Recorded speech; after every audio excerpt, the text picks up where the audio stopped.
हमारा पहला क्वेश्चन है आज का, डाई डाई जो कि हैकर अर्थ का एक प्रॉब्लम है। और ये क्वेश्चन में ये बोला हुआ है कि इसमें हमें एन जो है वो नंबर ऑफ आर्ट्स हैं, मतलब चींटियाँ, और वो जो हैं कोई भी एक एन साइज का पॉलीगन है उसके वर्टिसेस पे बैठी हुई हैं। अब हमें क्या करना है कि वो ना एक स्टेप चूज़ करती हैं और वो वर्टिसेस से ना एक अपने नियरेस्ट वर्टेक्स तक जाती हैं। और फिर मतलब हमें ये बताना है कि अगर जैसे सारी चींटियां एक साथ मूव कर रही हैं और हर कोई अपने एडजेसेंट वर्टेक्स पे जा रहा है। अब वो एडजेसेंट वर्टेक्स लेफ्ट भी हो सकता है, राइट भी हो सकता है उसके, क्योंकि वो तो जो है अपने एकदम उस पे बैठी है ना, लाइन पे, जैसे जो भी साइड होती है उस साइड पे बैठी हैं। अब अगर वो वर्टेक्स पे जाना चाह रही हैं तो वर्टेक्स लेफ्ट में भी हो सकता है और राइट में भी हो सकता है ना। तो अभी क्या है कि इसने बोला है कि ये सारी चींटियां मूव कर रही हैं एक साथ और वो एक ही बार मूव कर रही हैं, तो हमें बताना है कि क्या प्रोबेबिलिटी होगी कि अगर वो सारी चींटियां मतलब अपने आप को मिले ना, क्योंकि अगर वो एक दूसरे को मतलब टच कर जाएंगी ना, मिल जाएंगी, मीट कर जाएंगी एक दूसरे को, तो वो जो है मतलब खत्म हो जाएंगी। मतलब कि जैसे यहाँ लिखा है, if two ants meet at some point of the edge they die, समझे। मतलब अगर वो दो आंट, कोई भी दो आंट अगर मिल गई तो वो है ना, वो दोनों आंट क्या करेंगी, मर जाएंगी। तो हमें बताना है कि क्या प्रोबेबिलिटी होगी कि जितनी भी आंट्स है ना वो सारी की सारी मूव करें एक स्टेप, और मतलब अपने नेक्स्ट नियरेस्ट वर्टेक्स पे मूव करें और वो सारी की सारी सरवाइव कर जाएं। इसका क्या मतलब होगा कि वो सारी की सारी आंट्स जो है ना वो एक दूसरे को टच ना करें, समझे। और ये कब हो सकता है, ये तभी हो सकता है जबकि सारी की सारी आंट्स जो है वो सेम डायरेक्शन में मूव करें, है ना। अभी मैं समझाता हूँ वैसे ये चीज़। अभी देखना, ये टेस्ट केस जो है, इस टेस्ट केस में मतलब हमें क्या बोला हुआ है कि हमें जो सबसे पहली लाइन में टेस्ट केस दे रखे हैं कि हमें कितने इनपुट लेने हैं, और उसके बाद जो एन है ना वो हमें ये बता रहा है कि कितने नंबर ऑफ आर्ट्स हैं, ठीक है। अब जैसे इसमें देखना सैंपल इनपुट में कि हमें जो सैंपल इनपुट में आउटपुट देनी है ना, वो आउटपुट को हमें मॉड्यूलो करना है 10⁻9 + 7 के साथ, ठीक है। ये इन्होंने दिया हुआ है कि हम, क्योंकि हमारा जो आंसर है वो हमेशा फ्रैक्शन में आएगा, क्योंकि इन्होंने प्रोबेबिलिटी पूछी हुई है। अब जो फ्रैक्शन में आंसर आएगा ना, हमें उसको मॉड्यूलो लेना है किसके साथ, 10⁻9 + 7 के साथ, ठीक है। तो अब जैसे इन्होंने पहला टेस्ट केस दिया है 3, अगर 3 आंट होंगी, है ना, तो 3 आंट के लिए क्या है, उनकी जो प्रोबेबिलिटी आएगी ना वो मतलब कैसे आएगी वो प्रोबेबिलिटी, मतलब जो भी आएगी हमें उसका क्या करना है, मॉडुलो लेना है। तो ये बड़ा सा नंबर आएगा। अभी मैं ये बताता हूँ कैसे, एक बार जैम बोर्ड पे आओ,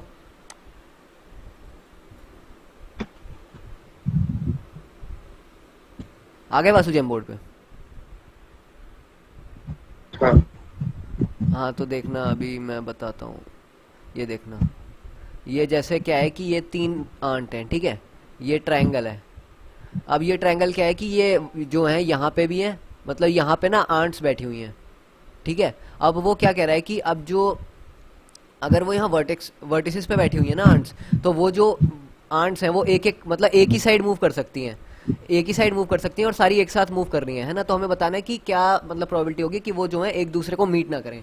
तो वो तो तभी हो सकता है ना जब ये वाली आंट भी इसी साइड जाए, ये वाली आंट भी इसी साइड जाए, ये वाली आंट भी इसी साइड जाए, ठीक है। या फिर मतलब इसका उल्टा कि ये भी इसी साइड जाए और ये भी इसी साइड और ये वाली भी इसी साइड। ये तो तभी होगा ना जब सारी आंट्स एक ही डायरेक्शन में मूव करेंगी, ठीक है वासु, इतना समझ आया। हाँ। हाँ तो अब हमारे पास क्या है कि हमारे पास, हाँ, अगर हम कोई भी एक, जैसे ये वाली आंट है, अगर हम इस वाली आंट को देखेंगे तो इस वाली आंट के पास कितने साइड्स हैं जाने के लिए, एक ये लेफ्ट वाली और एक ये राइट वाली, ठीक है। तो टोटल कितनी साइड्स है, 2। ऐसे ही इस वाली आंट के पास भी 2 ही साइड्स हैं जाने के लिए। तो मतलब दो में से कोई भी एक साइड जो है वो जा सकती हैं आंट्स, ठीक है। तो अब हमें बताना है कि अगर वो दो में से कोई भी एक साइड चूज कर रही है तो सबको वही साइड चूज करनी है ना। तो एक बात बताओ कि अगर हमारे पास 3 ये हैं आंट्स, तो हमारे पास टोटल जो है कितने वेज हैं जाने के लिए। मतलब जैसे यहाँ पे हमारे पास 3 आंट्स हैं, ठीक है। अब हमें पूछा हुआ है कि अब बताओ टोटल मतलब कितनी प्रोबेबिलिटी है। तो हमारे पास जो नीचे हमें सैंपल केस लेना है, ठीक है। जो हमारे पास वो होगा टोटल नंबर ऑफ पॉसिबिलिटीज, वो कितनी होंगी कि हमारी जो पहली वाली आंट है वो भी मतलब 2 चांस है उसके पास भी जाने के लिए, 2 साइड्स हैं। दूसरी वाली के पास भी 2 साइड्स हैं और तीसरी वाली के पास भी 2 साइड्स हैं, ठीक है। समझे वासु, ये चीज समझ आई। हाँ। तो अब हम क्या करेंगे, इन ये जो हमारे पास तीनों है ना, इनका जो मतलब प्रोडक्ट आएगा वो क्या आएगा, 8, समझे, हम्म। है ना। तो अब क्या है कि हमारे पास अगर 3 आंट्स हैं और तीनों के पास 2-2 हाँ। साइड्स हैं, तो ये तो क्या हो गया हमारे पास, ये तो हो गया टोटल केस। और अब हमें क्या चाहिए, अब हमें वो चाहिए कि भाई जितनी भी नंबर ऑफ आंट्स है ना वो एक ही डायरेक्शन में जाए, समझे। तो ये तो कब हो सकता है, जबकि मतलब हमारे पास या तो वो इसी साइड में जाए या तो वो इसी साइड में जाए, समझे। यानी कि उसके पास टोटल कितनी साइड से जाने के लिए, 2, और कितने में से, तो 2 की पावर n में से। मतलब अगर हमारे पास n जो है वो नंबर ऑफ 2 आंट्स हैं, है ना, तो एक आंट के पास कितनी साइड्स है जाने के लिए? 2 साइड्स है जाने के लिए, है ना, और टोटल नंबर ऑफ आंट्स के पास कितनी साइड्स हैं? साइड्स। 2 की पावर n। ठीक है, ये बात समझ आई? हाँ हाँ है ना? तो अब अगर हम इसको सॉल्व करेंगे तो क्या आएगा हमारे पास? 1 रेस टू पावर 2 की पावर n-1। ठीक है, अब हमें बस हमारे पास सीधा सा यही आंसर है और हमें माइनस यही कैलकुलेट करना है। ठीक है, अब जैसे वो उन्होंने एग्जांपल दिया था 3 का, तो अब हमारे पास 3 आंट्स हैं, तो अब हमारे पास 3 आंट्स के लिए हम क्या करेंगे? 2 रेस टू पावर 3। ठीक है, मैं इसको 2 रेस टू पावर 3 कर दूंगा और इसे मतलब ऐसे कर दूंगा। ठीक है, ये चीज हमारा जो है आंसर है। अब जैसे ये क्या आएगा, ये 2 रेस टू पावर 8 बनेगा, यानी कि क्या बनेगा ये? 1 रेस टू पावर 4, है ना। और 1 रेस टू पावर 4 का अगर हम मॉडुलो लेंगे तो मॉडुलो किसके साथ लेना है? 10 रेस टू पावर 9 और +7 के साथ। ठीक है, तो अगर हम इसको इसके साथ मॉडुलो लेंगे ना तो हमारे पास वही बड़ा सा नंबर आएगा जो कि आंसर में दिया हुआ था, मतलब जो कि आउटपुट में दिया हुआ था, क्योंकि मॉडुलो क्या बताता है? रिमाइंडर बताता है इसके साथ। ठीक है ना, अब जब यही नंबर बड़ा है तो रिमाइंडर भी तो बड़ा ही आएगा, क्योंकि ये नंबर तो बहुत छोटा है, ये वाला।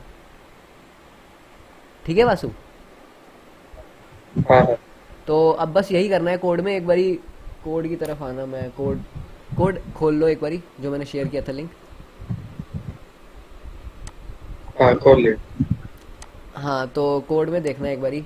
मैंने सबसे पहले तो मेन में क्या किया, मैंने टेस्ट केस को इनपुट ले लिया, फिर मैंने एक लूप लगाया जो कि क्या करेगा, वो टेस्ट केस के हर एक मतलब एन की वैल्यू को लेगा टेस्ट केस जब तक है।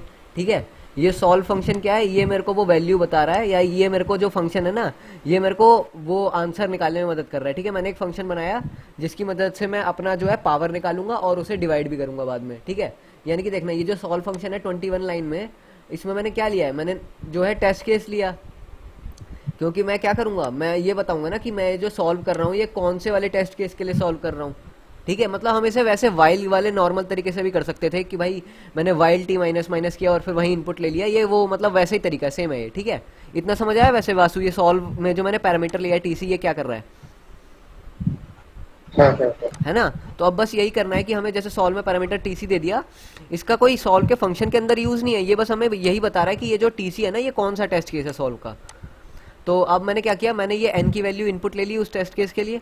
ठीक है, ये 22 और 23 लाइन में, और फिर मैं क्या करूंगा, मैं ये 24 लाइन में ना, ये जो फंक्शन है answer mod T comma n-1, ये वही फंक्शन है, मतलब मैं क्या कर रहा हूँ इसमें 2 रेस टू पावर n-1 निकाल रहा हूँ। ठीक है, अब मैं क्या करूंगा, अब 2 रेस टू पावर n-1 तो निकाल लिया मैंने, अब मैं क्या करूंगा, उसका इन्वर्स भी लेना है मुझे। तो एक बारी वापस जैमबोर्ड पे आओ, मैं एक बारी हाँ वो दोबारा से बता देता हूँ जो हमने पहले भी किया हुआ है, एक फॉर्मूला जो मॉडुलो इन्वर्स करके फॉर्मूला होता है, उसका सेकंड पेज पे आ जाना जैम बोर्ड के।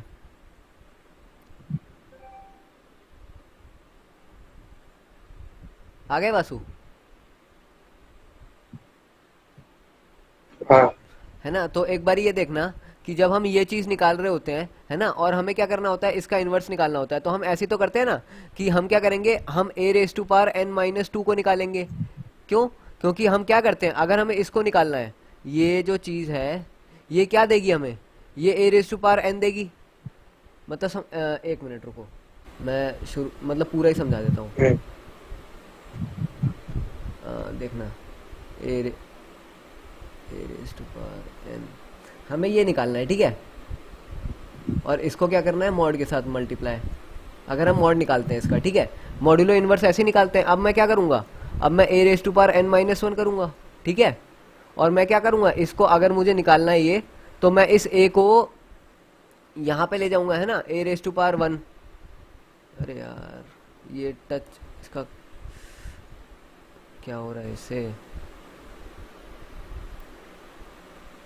अरे यार, हाँ, ये देखना, मतलब वो मॉडुलर इन्वर्स वाला, वैसे तुम्हें याद है ना क्या करते हैं हम उसमें? हम उसमें सिंपल यही करते हैं कि हम जो है, अगर हमें a raise to power n की वैल्यू निकालनी है तो वो हमारे किसके बराबर होती है, वो हमारे बराबर होती है a रेस, मतलब अगर हमें ये चीज़ निकालनी है 1/a race to power n, है ना, तो वैसे ये किसके बराबर होगी, a raise to power n-2 के, है ना, इसके लिए हम यही करते हैं, है ना। हाँ ठीक है वासु? हाँ हाँ ठीक है। है ना, तो ये वही फॉर्मूला है जो हम पहले से करते आ रहे हैं, मॉडुलो इन्वर्स वाला। तो इसके लिए क्या करेंगे, अब मैं सिंपली मैंने यही किया है उधर भी, एक बारी कोड पे आ जाओ वापस, अब मैं कोड में समझा देता हूँ सिंपल। ये देखना, अब जो ये 25 लाइन है, मैंने क्या किया है, मैंने पहले 24 लाइन में 2 रेज टू पावर एन निकाल लिया मॉड पावर वाला। ये एक बार ये मॉड पावर फंक्शन भी देख लो, 8th लाइन में देखो, मॉड पावर फंक्शन को जब मैंने कॉल किया तो उसमें दो वैल्यूज डाली, एक्स और वाई। एक्स क्या है बेस और वाई क्या है पावर। तो सबसे पहले मैं क्या करूंगा, मॉडुलो लूंगा बेस का, ताकि वो ज़्यादा बड़ा ना हो। और फिर मैं वही करूंगा जो मैं मतलब अभी तक हमेशा करते हैं, जैसे कि जो पावर है उसकी जो बिट्स की वैल्यू है ना, उसके रिस्पेक्ट में मैं मतलब मल्टीप्लाई करता जाऊंगा अपने बेस को। अगर मेरे बिट की वैल्यू वहाँ 1 है तो मैं क्या करूंगा, अपने प्रीवियस वाले आंसर को बिट से मल्टीप्लाई कर दूंगा, है ना। और अगर मेरी वहाँ के बिट्स की वैल्यू उस पोजीशन पे 0 है तो मैं क्या करूंगा, सिंपली अपने बेस को बस स्क्वायर कर दूंगा और अगली बिट पे बढ़ जाऊंगा। ये चीज़ याद है वासु, या ये समझाऊं मैं तुम्हें? मतलब याद अगर ना हो तो एक बार बता दूं क्या चीज़ होती है, ये कैसे करते हैं। नहीं नहीं याद है। हाँ, तो बस सिंपली इसमें वही बिट बिट कैलकुलेशन करनी है, एक्सपोनेंट निकालना है हमें बिट्स नहीं की याद मदद से। है। हाँ, तो वही करने हैं इसमें। और जैसे हमने यहाँ पे तो बिट मैनिपुलेशन से बस हम्म, एक्सपोनेंट निकाल लिया। वैसे हम नॉर्मल एक्सपेरिमेंट भी निकाल सकते हैं, लेकिन बिट्स की मदद से काफ़ी मतलब जल्दी हो जाता है और इसमें टाइम भी काफ़ी कम लगता है, ठीक है। और अब जैसे हम मैंने मॉड पावर से क्या किया, सबसे पहले तो 24 लाइन में टू की पावर एन माइनस वन निकाल लिया। और फिर 25th लाइन में क्या किया मैंने वही किया, मतलब मेरे को उसमें इन्वर्स निकालना था, क्योंकि मेरे को 1/2 raise to power n minus one निकालना था। इसलिए मैंने क्या किया, मैंने भी बताया था, मुझे जो आंसर आया मेरा, जैसे ये मेरा 24 लाइन में मैंने आंसर वेरिएबल बनाया ना, तो मेरा आंसर में स्टोर हो गया वो वैल्यू। अब मेरे को उसी आंसर का क्या करना है, इन्वर्स लेना है। तो मैंने मॉड पावर में क्या डाला, मैंने बेस में डाला आंसर और इसमें मॉड -2 हाँ कर हाँ दिया, यानी कि ये मेरी होगी पावर। यानी कि मैं क्या निकाल रहा हूँ इसमें, simply answer raise to power 2। ठीक है, तो ये मेरे को क्या दे देगा, मेरा वही आंसर दे देगा, answer raise to power n-2 वही। ठीक है, तो ये मेरा इन्वर्स निकल ठीक है। जाएगा इसी 25th लाइन ठीक। से और ये मैं अपना आंसर दे दूंगा।